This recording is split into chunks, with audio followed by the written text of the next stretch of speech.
দুর্গাপূজার ছুটি শেষে প্রথম শুক্রবারে রাজধানীর কাঁচা বাজারগুলোতে ক্রেতাদের চাপ তুলনামূলক কম। তবে ক্রেতা কমলেও নিত্যপণ্যের দাম কমেনি, বরং বেড়েছে। বাজারগুলো দেখা যায় বেশিরভাগ সবজির দাম বেড়েছে 10 থেকে 20 টাকা পর্যন্ত। ইলিশ ও কাঁচা মরিচের দাম আকাশছোঁয়া। 1 কেজি ওজনের ইলিশের দাম এখন কেজি প্রতি 2700 থেকে 2800 টাকা, আর কাঁচা মরিচের কেজি 300 ছাড়িয়েছে। মরিচের দাম বেশি, আজকে অনেক বেশি দাম, 360 টাকা কেজি।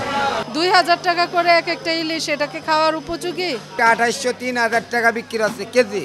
গেল সপ্তাহে 50 টাকায় কিছু সবজি মিললেও পেঁপে ও আলু ছাড়া এখন 100 টাকার নিচে নেই কোনো সবজি। বেগুনের দাম 150 থেকে 180 টাকা, শিম 200 থেকে 240 টাকা, আর টমেটো বিক্রি হচ্ছে 160 থেকে 200 টাকায়।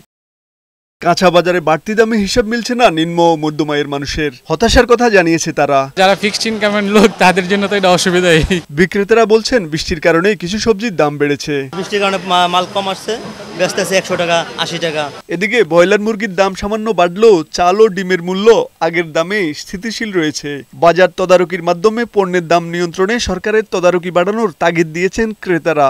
বৃষ্টির জন্য হয়তো বা একটু দাম বাড়তি, এই জন্য কেনা বেশি, তো এই জন্য বিক্রি একটু বেশি। ইদানিং যাবত আপনার মনে করেন 3-4 দিন ধরে 130 টাকা 125 টাকা, তারপরেও আবার কাস্টমার নাই, সরকারি ছুটি। মিনিকেট বিক্রি করতেছি 75 থেকে 80 টাকা, নাজির সাইল 80 থেকে 90 টাকা। সাইফুল মাসুম, বৈশাখী সংবাদ, ঢাকা।